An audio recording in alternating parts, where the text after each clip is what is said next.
آج 10 رمضان المبارک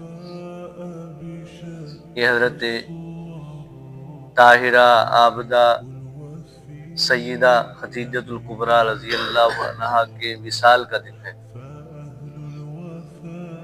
یہ وہ اسلام کی پہلی خاتون ہے جس طرح جناب سیدنا صدیق اکبر نے آپ صلی اللہ علیہ وسلم کے لیے اپنا سارا گھر کا مال قربان کیا تھا، اسی طرح شروع اسلام کے اندر حضرت اماں خدیجۃ الکبریٰ رضی اللہ عنہا نے اپنا سارا مال محبوب صلی اللہ علیہ وسلم کے اوپر قربان کیا تھا۔ آپ صلی اللہ علیہ وسلم کے دو حلیف تھے، دو محبت کرنے والے تھی شخصیات تھیں۔ گھر کے اندر حضرت اماں خدیجۃ الکبریٰ رضی اللہ عنہا تھی اور باہر کی تکالیف کو روکنے کے لیے ابو طالب تھے۔ یوں آپ صلی اللہ علیہ وسلم کی دونوں طرف سے اللہ تبارک و تعالیٰ نے حفاظت بھی کی اور مدد نصرت بھی کی۔ حضرت اماں خدیجۃ الکبریٰ رضی اللہ عنہا نے آپ صلی اللہ علیہ وسلم کی دیانتداری، شرافت اور آپ صلی اللہ علیہ وسلم کی سچائی کو دیکھ کر ورقہ بن نوفل کو جا کر پیغام دیا کہ یہ صفات والا ایک شخص ہے، آدمی ہے، آپ کا کیا خیال ہے اس کے بارے میں؟ ورقہ بن نوفل حضرت خدیجۃ الکبریٰ کے عزیز رشتہ دار تھے۔ ورقہ بن نوفل نے جب یہ ساری نشانیاں سنی تو فوراً کہنے لگا، اے خدیجہ، اگر جو باتیں تو کہہ رہی ہے یہی باتیں ہیں تو یاد رکھیں یہ وہی محمد صلی اللہ علیہ وسلم ہے جس کا آج تک ہمیں انتظار ہے۔ یعنی کہ آپ صلی اللہ علیہ وسلم کے انتظار میں تو تھے پہلے سے ہی کافر کہ ایک ایسی ہستی آنے والی ہے جس ہستی کے ذریعے سے ہمیں نجات ملے گی۔ عیسائی بھی اس انتظار میں تھے، یہودی بھی اس انتظار میں تھے، اور مشرکین کو یہودی یہ ساری بات بتایا کرتے۔ اب ورقہ بن نوفل نے جب یہ ساری باتیں بتائیں تو حضرت خدیجۃ الکبریٰ رضی اللہ عنہا کے دل کے اندر محبت پیدا ہوئی آپ صلی اللہ علیہ وسلم کے لیے۔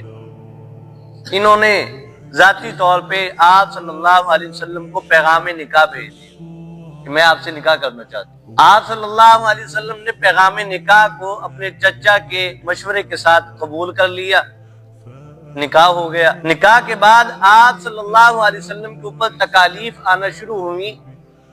پہلی تکلیف وحی کی ہوئی۔ حضرت جبرائیل امین علیہ السلام شروع سے ہی آپ صلی اللہ علیہ وسلم عبادت گزار تھے اور غار ثور میں زیادہ جایا کرتے تھے، تو آپ صلی اللہ علیہ وسلم عبادت کے لیے گئے تو حضرت جبرائیل امین علیہ السلام تشریف لے آئے۔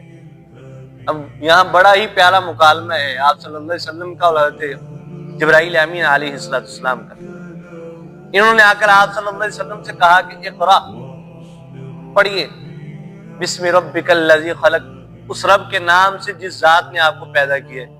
تو آپ صلی اللہ علیہ وسلم فرمانے لگے کہ میں پڑھا ہوا نہیں، میں نے کہ یونیورسٹی سے نہیں پڑھا ہوا، میرے پاس تعلیم نہیں ہے جس تعلیم کے بارے میں آپ کہنا چاہ رہے ہیں۔ انہوں نے پھر کہا، آپ صلی اللہ علیہ وسلم نے پھر انکار کیا۔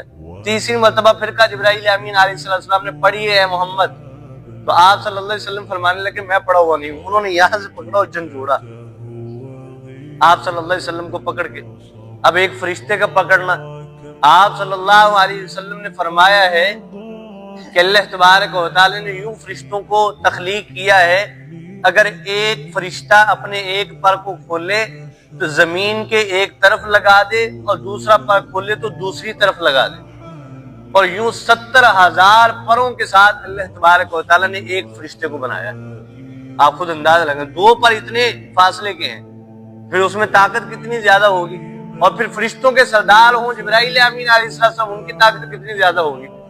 آپ صلی اللہ علیہ وسلم کو جھنجھوڑا، آپ صلی اللہ علیہ وسلم فوراً دوڑے گھر میں آئے۔ اب بڑے کپاتے ہوئے حضرت خدیجۃ الکبریٰ رضی اللہ عنہا سے کہنے لگے، اے خدیجہ، میرے ساتھ یوں معاملہ اور مجھے سردی بہت زیادہ لگ رہی۔ حضرت خدیجہ نے فوراً کمبل نکالا اور آپ صلی اللہ علیہ وسلم کو ڈھپ کے، جیسے زوجہ جس محبوب ہو اور اپنے محب کے ساتھ یوں معاملہ کرتی ہے، آپ صلی اللہ علیہ وسلم کو ڈھانپا کمبل کے اندر اور پاس بیٹھ گئی اور خوشی کے ساتھ دانت بھی نکال رہی۔ اور اللہ تعالیٰ نے اسی خوشی کو یوں انداز میں بیان کیا، یا ایھا المدثر قم فانذر، اے نبی جی یاد کیجئے جب آپ گھبرائے ہوئے گھر کو لوٹے تھے، حضرت خدیجہ نے آپ کے اوپر کمبل اوڑھا تھا، اے کمبل والے پیغمبر۔ آپ صلی اللہ علیہ وسلم کو مخاطب کیا جا رہا ہے کہ آپ اپنے رب کی تسبیح بیان کیجیے۔ اب حضرت خدیجہ مسکرائی تو آپ صلی اللہ علیہ وسلم فرمانے لگے، خدیجہ خیر ہے؟ مجھے سردی لگ رہی، میں پریشان ہوں اور تو مسکرا رہی ہے۔ فرمانے لگی یا رسول اللہ صلی اللہ علیہ وسلم، جس چیزوں کے بارے میں مجھے میرے چچا ورقہ بن نوفل نے بتایا تھا وہی آپ میں پائی جا رہی ہیں۔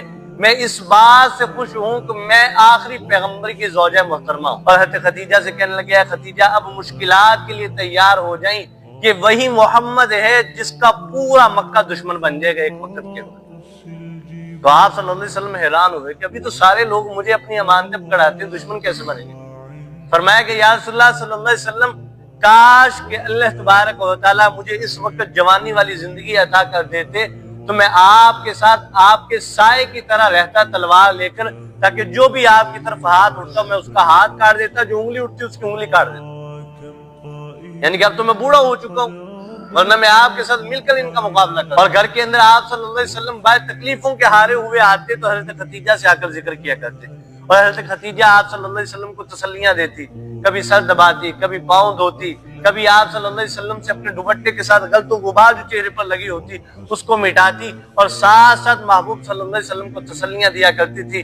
ایک وقت آیا ان کے انتقال کے بعد حضرت اماں عائشہ صدیقہ طاہرہ عابدہ سلام اللہ علیہا آپ صلی اللہ علیہ وسلم کے نکاح میں آئیں، اور حضرت اماں عائشہ کی اتنی زیادہ محبت کہ آپ صلی اللہ علیہ وسلم فرمایا کرتے تھے کہ اے اللہ میں تجھ سے زیادہ محبت کرتا ہوں، یہ پکی بات ہے، میرے ایمان کا حصہ ہے، لیکن عائشہ سے میں ایسی محبت کرتا ہوں کہ میرا دل اس بات میں قابو نہیں رہتا، لہذا مجھے اس بات میں معاف فرمانا۔ اتنی زیادہ محبت۔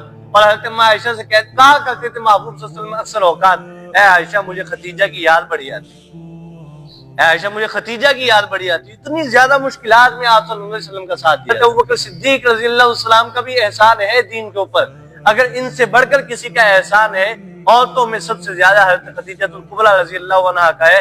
اس وقت محبوب کے اوپر مال نشاور کیا جب سب سے زیادہ محبوب صلی اللہ علیہ وسلم کو اس بات کی ضرورت تھی کہ ان پر خرچ کیا جاتا، ہر چیز فدا کر دی۔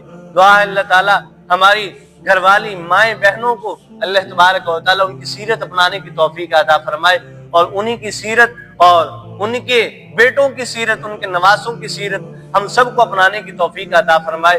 ان کے نواسے حضرت سیدنا حسنین کریمین ہیں، اللہ تبارک و تعالیٰ انہی کی حیات، ان کی سیرت، ان کا جہاد، ان کی نمازیں، ان کے صلاۃ، صیام، روزے، ان سب کے اوپر ہمیں ہو بہو ویسا ہی عمل کرنے کی توفیق عطا فرمائے جیسا کہ اللہ ہم سے چاہتا ہے۔